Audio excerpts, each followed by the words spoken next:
Leader and Deputy Leader, and Secretary General and moderator for the evening, Mr. Isaacs.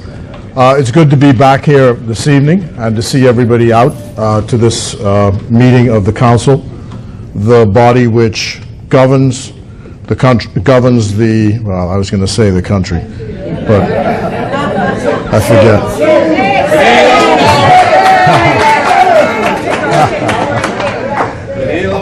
Yeah, same time next year.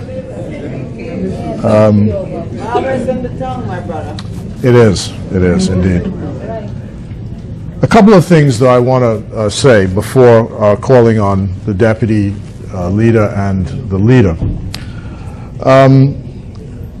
Just by way of amusement, I read today that Reece Chipman, who is the Member of Parliament for Centreville, has decided that he is going to move for a select committee in the House, request for a select committee in the House to look into fake news on social media.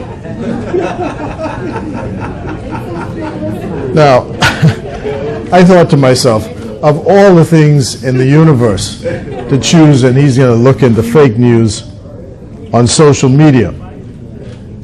But I want to put this proposition to you. I wonder what he's going to do about fake news in The Guardian and The Tribune and The Punch and Z&S, because that's more important than fake news on social media. Because we have a real difficulty, and this is why we keep asking people to, well, we try and send out our own notes and to follow the things that we are doing and to ignore these mainstream channels if you want to find out information about the PLP. The Leader of the Opposition had to gave a statement during this week which caused some consternation in the newsroom of the Nassau Guardian. And essentially the Nassau Guardian's response to the statement where the Leader of the Opposition spoke about how we have a Prime Minister that goes around like a fisherman calling his own fish stink. It's the most extraordinary thing. And so his statement was that you cannot, as Prime Minister of a country, go around, you're supposed to be promoting the country, and you go around telling people that the country is corrupt, in the face of all the facts to the contrary. You have Transparency International saying that the least corrupt country in the region is the Bahamas. And in the face of that, you have your Prime Minister going around and saying the Bahamas is a corrupt country. Extraordinary.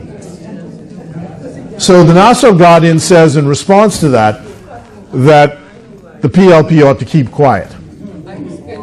The PLP should say nothing. And that, and I suppose this is a backward way of looking at being praised by our enemies. For those who, from our own side, who say that we don't respond enough. According to the Nassau Guardian, every day there are 2 or 3 press releases coming from the PLP. And all we're trying to do is to make headlines. And if the FNM says black, the PLP says white. If the FNM says it's dark, we say it's light. And we really should be quiet. Now, you know, what do they want an opposition party to do? To just sit down and say, wonderful, you know, you do everything right, you're so great. You know, I see somebody saying we must give him a chance. You know, he just had a short time, and so on and so forth. These are the people who said they were ready to govern on day one. So, no second chances to make a first impression. No second chances to make a first impression. So I would ask our own members when this request for this select committee comes up, not only to confine it to fake news on social media, but fake news in The Guardian, The Tribune, and Z&S. And then we'll be getting somewhere. I also had a fairly amusing time yeah, I think it was day before yesterday or yesterday, I'm standing up on the balcony of my office in Fox Hill, and I look downstairs and I see one of the public officials that I know from the Social Services Department, and he's standing next to a BPL van. So I ask him, what's going on? And he tells me that BPL turned off the lights to the Social Services Department downstairs. They actually locked the electricity box. Right. So I said to him, it's the people's time.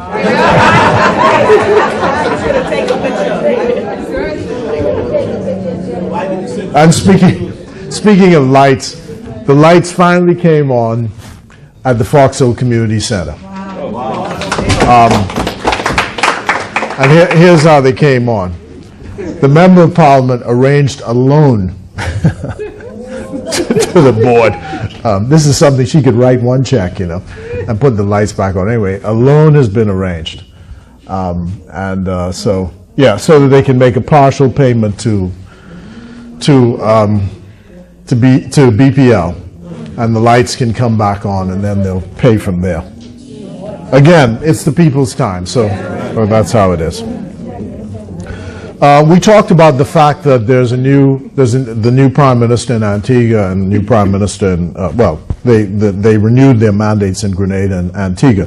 So it caused me to recall that there is today a new president in Cuba, our neighbor next door, which we had scheduled originally to be in Havana for that transition, but the dates were inconvenient. And there is an outstanding invitation for the leader to lead a delegation over to Cuba as soon as we can settle on dates. But that's a significant transition for the Cuban people, because this is the first time that a Castro has not been leading the country. So congratulations to them. Today we did a statement on the suspension of the fly fishing regulations.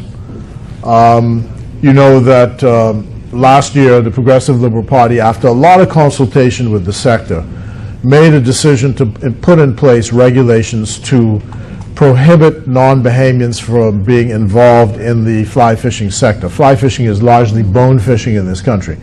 It is a significant earner for Bahamians.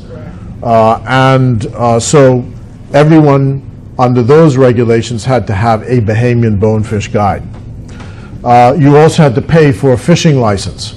And so this idea of just coming in, bringing a foreign guide, because that was what was happening over and over again, put a stop to that. The government has decided, and this caused a furious pushback from principally American anglers who come here. And basically they set up a jaunt from the States, and they bring their guide with them, and they go out into the flats, and they catch the fish, and they make it an all-inclusive trip. So nothing is left here in the Bahamas. No tax revenue, nothing in terms of income to any of the guides.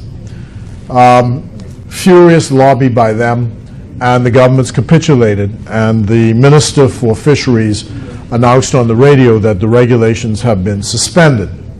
I gather they did it so quickly because I was talking to one of our friends in Eleuthera, who says that they haven't communicated to the fisheries officers that the regulations are suspended, but all their friends have been told they've suspended the regulations. And this is really not a good thing for our country, not a good thing for conservation, and not a good thing for the sector, because this is where Bahamians, a lot of Bahamians make their living. So we're, putting our support behind that effort to make sure that their official line is the regulations are being reviewed, and they're going to come back with new regulations. So we'll see what they are, but we're putting our support behind putting those regulations back in place.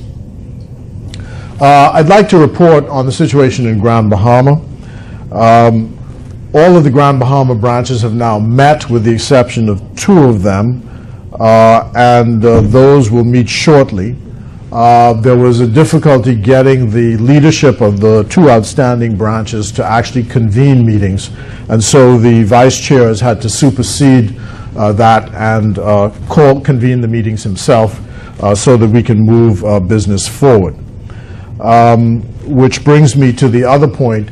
We are coming up to May, and May is going to be the time when elections are being held throughout all branches throughout the nation. And we have asked for a list to be provided by branches to the Secretary General of those persons who are members of the party. It seemed a bit strange to me that we don't have, as a party, a comprehensive list of everybody who's a member of the PLP. The membership of the PLP resides at the moment in the branches.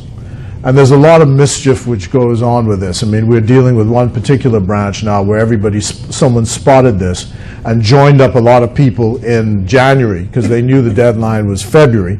So they joined up everybody in January, even though these people don't attend meetings. Now, that's not going to work either, because what we intend to do is this is going to be referred to the committee which is responsible in the party as to credentials, whether somebody is validly a member in good standing or not. And those people where that is suspected, they'll be struck off the list for the purposes of that vote, to discourage this kind of mischief. The rules are that you're supposed to be 3 months on the register, and you are supposed to be an active member. It's not designed for you to simply join and then do nothing so you can take over the branch. Right, that's right. So that's what we're trying to. Right, that should happen long time. Right, that's what we're trying to stave off. At the same time, so I'm told by the Secretary General that 60% of branches have complied. So we're trying to do phone calls to people now to get full compliance so that we can move forward with these elections in May. At the same time, we've also begun to call all stalwart councillors. There's a list, I'm told, of about 2,200 stalwart councillors. So far, we've called about 700, and at some point, we'll be looking for volunteers to help to man the phones to call stalwart councillors, because we're trying to get the list updated so that we have current telephone numbers and current addresses and the branches to which these stalwart councillors are attached. So that task has already begun as well. So we're at 700. I don't know, 700 from 22 is how much? 7 from 22? That's 15 or so? Yeah. So that means 1,500 or so to go. So we need a lot of help in terms of trying to do that. So people who are interested in helping with manning the phones with that exercise, again, we're trying to make sure that the PLP has a list in the central office of all people who are PLPs in good standing. So that's what's happening there. Now, we discussed at length at the Leadership Council a number of approaches that have been made to the party for people who want to run for office in the next general election. There's a lot of upward pressure from branches and people throughout the country. I suppose they're looking not only at time, but looking at the fact that the government itself is stumbling. So a lot of younger people are now seeking how can we run for office. So at some point, the leader will announce his nominations for a candidates committee. And one of the people out of Abaco who's interested in running for office, because you will know that in the council there's been a lot of complaints about people coming to be candidates for office and don't really know the history of the PLP, or the history of their country. So I gave them a list of books, and there are plenty of books out there which you can read. And if they include Sir Henry Taylor's My Political Memoirs. You have memoirs that are written by Randall Fox, by Sir Clifford Darling, by Sir Clement Maynard. You also have, I'm sorry? Yeah, Great Moments in PLP History, which is available, which summarizes the history of the party. Doris Johnson's Quiet Revolution. You have Race and Politics in the Bahamas by Colin Hughes. Sir Derwent Knowles's autobiography is also a good one to look at. Mike, if you want a comprehensive history of the Bahamas, Mike Creighton's book, History of the Bahamas, and also the biography of Sir Lyndon Pindling by Michael Creighton. Dame Marguerite Pindling also has done a memoir as well. So all of these are books which are available, and I think that people who are in this position and appear before a candidates committee can be asked questions to the extent that they understand what the history of this organization is. I saw something from your daughter the other day where H.M. Taylor, in the early days of the party, had to write an essay in the Guardian or the Tribune to answer the question whether or not the Progressive Liberal Party was a party only for Negroes, or was it the Negro Party? Of course, he said the right thing, that it was for all Bahamians, but we know what the answer is. And I won't belabor that point today, but it's for all Bahamians. So if you, as I said, many people are asking about running for office, so pretty soon this will come into the public domain, and at the moment it simply requires a letter to the chairman of the candidates committee, who's the leader of the party, with some supporting documentation. I don't know whether the candidates committee is going to more formalize that as time goes on, but to start thinking about it. The final thing I'd like to say tonight is this very simple thing, which I said in a voice note that I'd sent out earlier this week, and that is this: every day, every PLP should commit him or herself to one act of resistance against this government. One act of resistance every day. Commit yourself to one act of resistance. And I said, it doesn't have to be anything which is energetic or aggressive. I got this idea from Pope John Paul II when he was talking about how Christians can demonstrate their faith as Christians. He said it can be as simple every day as making the sign of the cross. That's an act of showing that you are a Christian. Or you can say, pray for me, brother. In our context, we can, everywhere we go, we can either say PLP all the way or flash the PLP sign. So let us say to our brothers and sisters, young and old, every day, to commit ourselves to one act of resistance against this government. They want us to be quiet and go away. That's not going to happen. So every day, when you, and it happens to me all the time. You know, I go to the counter at the LPIA, and you know, people whisper in your ear, you know, I'm not one of them. You know, I'm with you all, right? Or they stand behind. If you're being served at the counter, you'll see the lady at the back flash you the sign. So I'm saying, let us commit ourselves to spreading that gospel, either PLP all the way or flashing the sign wherever we go. Just once a day, spreading the message. So thank you very much, and PLP? Good. It's now my privilege to call the Deputy Leader to give his statement, and please welcome him.